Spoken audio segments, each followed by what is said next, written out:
MP board के class 11th के जितने भी विद्यार्थी हैं, आज हम हिंदी का आपका, ठीक है, वार्षिक परीक्षा का पेपर का पूरा सॉल्यूशन देखेंगे। ठीक है, हमारा प्रयास यही रहेगा कि आपको 80 में से 80 नंबर आ जाए। ठीक है, तो बिना किसी देरी के वीडियो करते हैं स्टार्ट।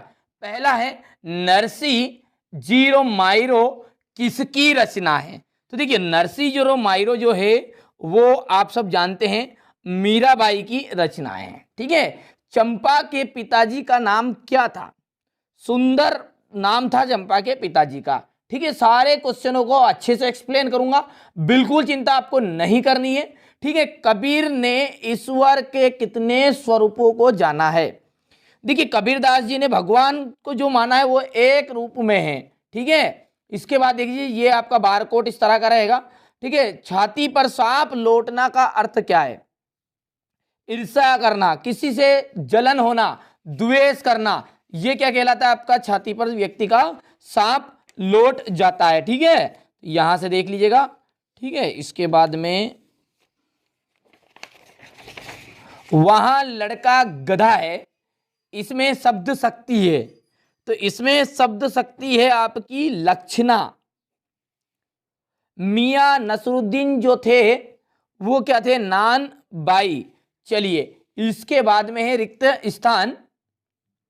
ठीक है, तो रिक्त स्थान में पहला आपका है, देखिए दुनिया सोती थी मगर जो दुनिया की जीभ थी वो जागती थी। भारत जो शब्द है वहां गुरुमुखी भाषा का है। किसका है? गुरुमुखी भाषा का। जामुन के पेड़ पर के नीचे दबे आदमी को दाल भात, ठीक है, माली ने खिलाया था। किसने खिलाया था? माली ने। एक बार शिव शंभू के रिक्त स्थान थी, तो यहां पर आ जाएगा दो गाय। रजनी आंटी तो रिक्त स्थान आ जाएगा हीरो। और चपलता जो है वो चित्रपट संगीत की एक विशेषता है। शब्द से पहले लगने वाले शब्दांश को क्या कहते हैं? उपसर्ग कहते हैं। क्या कहते हैं उन्हें? उपसर्ग। अब है सही जोड़ी अमृत। देख लीजिएगा, अमृत का सब जानते हैं, पर्यायवाची होता है पीयूष। निर्मता पुतुल, आलो आदरी। काव्यांध की जो आत्मा कहा जाता है वो कहा जाता है आपका रस। आचार्य रामचंद्र शुक्ल, ठीक है, आचार्य रामचंद्र शुक्ल के अनुसार जो अलंकार है वो काव्य की आत्मा होते हैं। ठीक है, उपन्यास का सम्राट तो आप जानते हैं मुंशी प्रेमचंद्र को ही माना गया है। शब्द शक्ति के कितने प्रकार होते हैं? तो 3 प्रकार होते हैं। ठीक है, लक्षणा, अभिधा और व्यंजना। तो ये आपका यहाँ पर छठा हो गया है। ठीक है, ये देख लीजिएगा।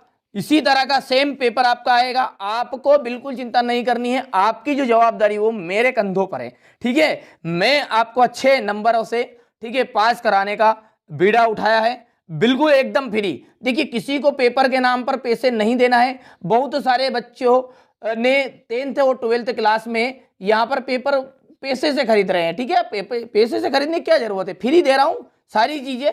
ठीक है, बिल्कुल आपको चिंता नहीं करनी है। ज्ञान मार्गी शाखा के जो कवि है वो कौन है? तो ज्ञान मार्गी शाखा के सभी कवि है कबीर दास।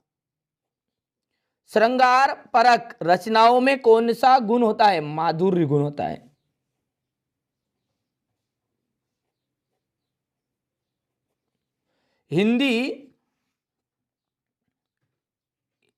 हिंदी में नाटक का सम्राट किसे कहा जाता है?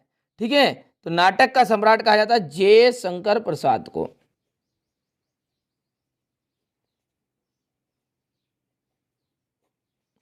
जामुन का पेड़ कहां गिरा हुआ था? जामुन का पेड़ सचिवालय पर गिरा हुआ था, तो ये हो गया सची।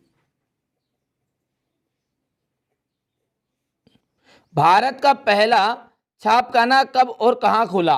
1550 ईस्वी में खुला था, गोवा में। मियां नसरुद्दीन शब्द चित्र किस संग्रह से लिया गया है।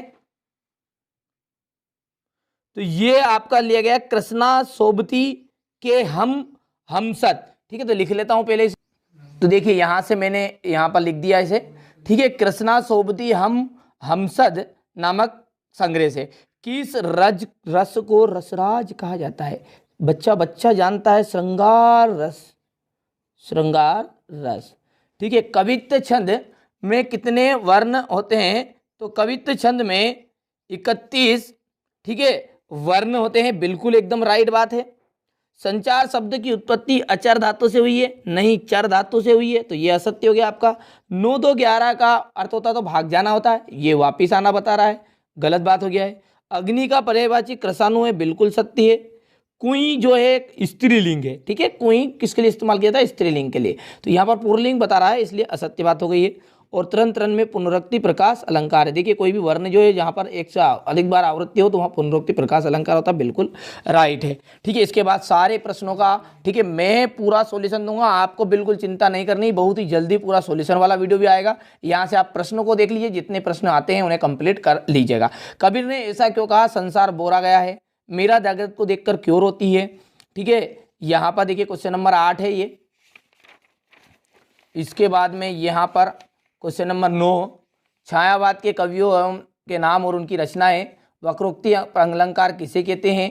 ठीक है, कहानी के तत्वों पर संक्षिप्त परिचय देना है, एकांकी और नाटक में अंतर बताना है, राजभाषा किसे कहते हैं, उदाहरण देकर समझाइए। ठीक है, इसके बाद ये रहा आपका क्वेश्चन नंबर 14। ठीक है, कुई का मुंह छोटा क्यों रखा जाता है? ये क्वेश्चन नंबर आपका 15 है। ठीक है, सारे क्वेश्चनों का जैसा वादा किया है पूरा निभाऊंगा, बिल्कुल चिंता नहीं करनी है, पूरा सॉल्यूशन भी दूंगा। ठीक है, कबीरदास तथा दुष्यंत कुमार का साहित्यिक परिचय निम्नलिखित बिंदुओं के आधार पर बताना है। ठीक है, निपात शब्द किसे कहते हैं? उदाहरण देकर समझाइए। प्रगतिवाद कवियों के नाम और उनकी रचनाएं। यहाँ से देखिए ध्यानपूर्वक आपको काव्यांश पढ़ना है और नीचे दिए गए प्रश्नों का फिर उत्तर आपको बताना है। ठीक है, फिर यहाँ पर देखिए क्वेश्चन नंबर ये रहा आपका 20, ये क्वेश्चन नंबर 21। ठीक है, ये इसका अथवा है।